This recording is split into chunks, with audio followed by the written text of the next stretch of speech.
Assalamualaikum warahmatullahi wabarakatuh. A'udzubillahi minasyaitonirrajim. Bismillahirrahmanirrahim. Alhamdulillahirabbil alamin.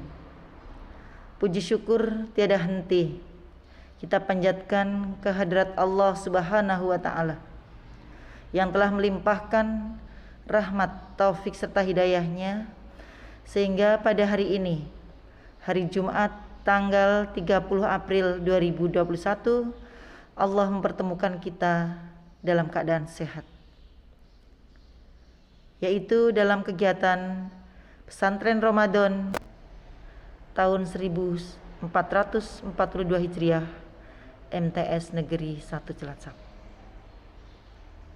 Salawat dan salam senantiasa tercurah limpahkan pada baginda Rasulullah Muhammad Sallallahu Alaihi Wasallam, pada keluarga, pada sahabat, dan mudah-mudahan termasuk pada kita sebagai umatnya, dengan harapan nantinya kita mendapatkan syafaatnya di yaumil akhir. Amin ya rabbal alamin. Anak-anakku yang ibu sayangi,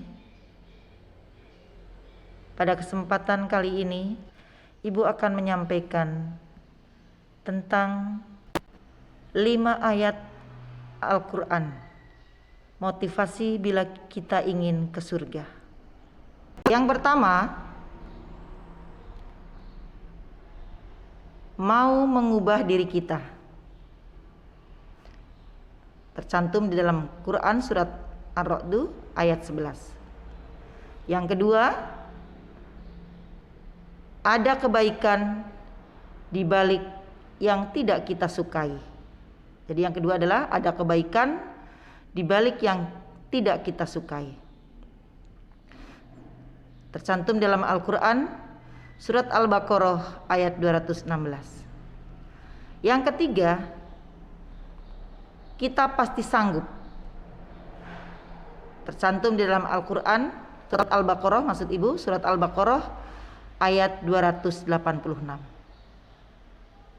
Dan yang keempat adalah ada kemudahan bersama kesulitan. Ada kemudahan bersama kesulitan, tercantum dalam surat Al-Insyirah ayat 5 sampai dengan 6.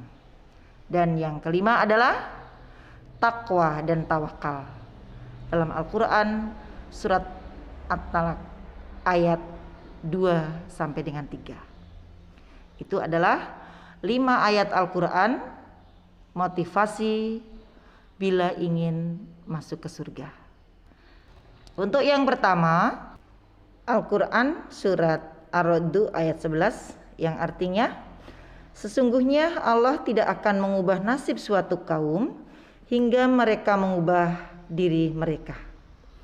Jadi kalau kita ingin mengubah nasib diri kita, tentu kita dengan berusaha secara sungguh-sungguh.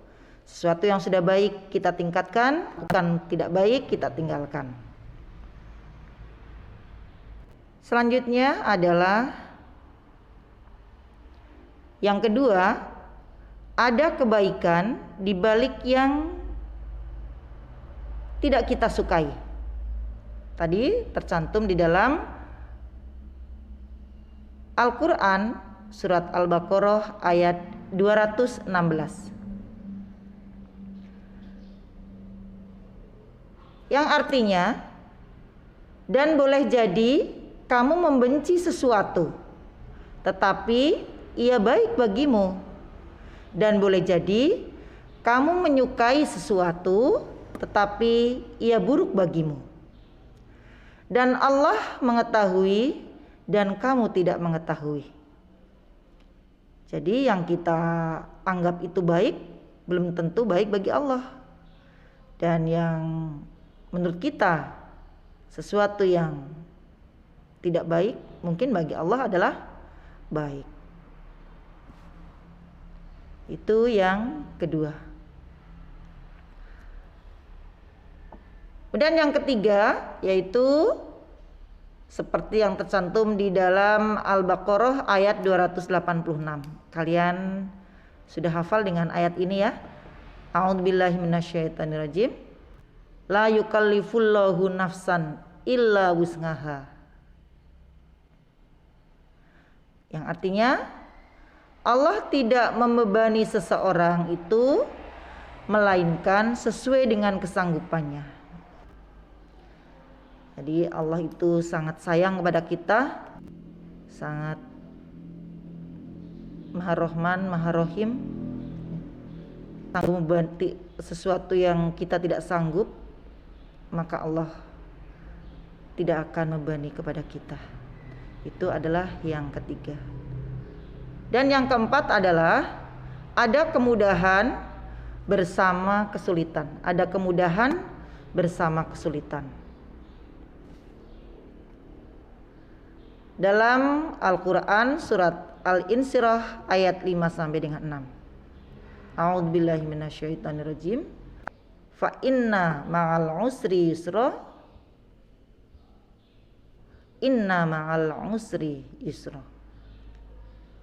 Maka sesungguhnya bersama kesulitan itu ada kemudahan. Sesungguhnya bersama kesulitan itu ada kemudahan. Jadi kita jangan merasa kecil hati. Allah itu sudah menyampaikan dalam firman-Nya dalam surat Al-Baqarah ayat 5 sampai 6, di balik kesulitan tentu ada kemudahan. Dan ada kemudahan bersama kesulitan. Jadi kita jangan merasa bahwa diri kita adalah selalu dalam keadaan sulit. Yakinlah bahwa Allah sudah memberikan kemudahan di balik kesulitan itu. Dan yang kelima adalah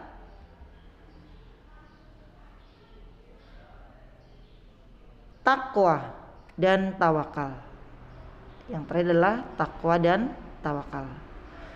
Yang artinya barang siapa bertakwa kepada Allah,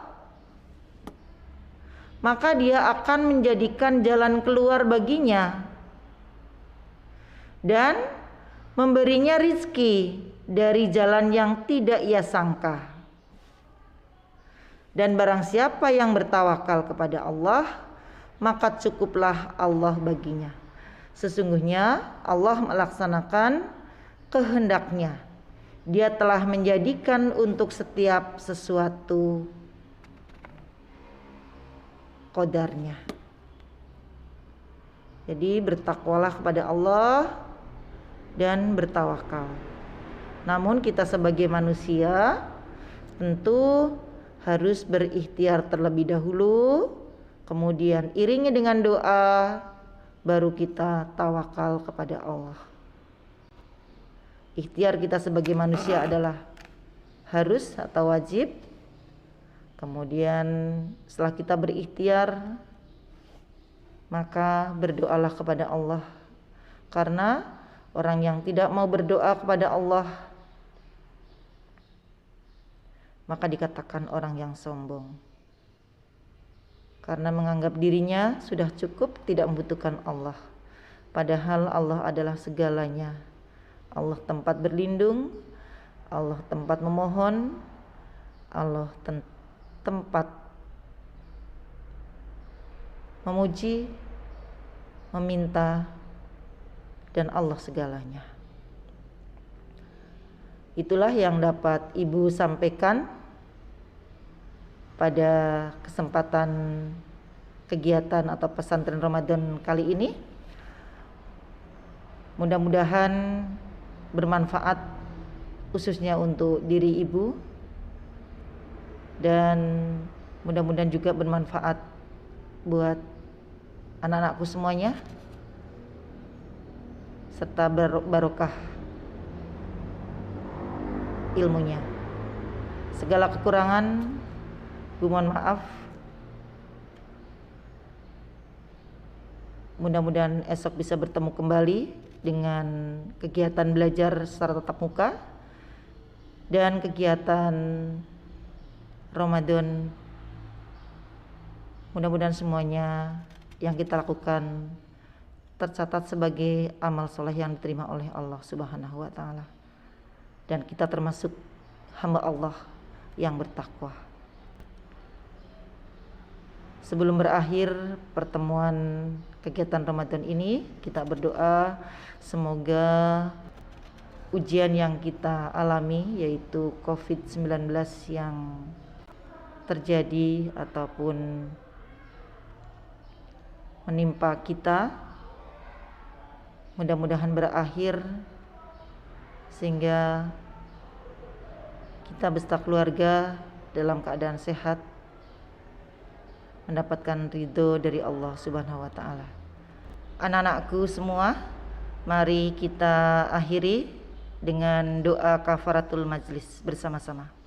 Bismillahirrahmanirrahim.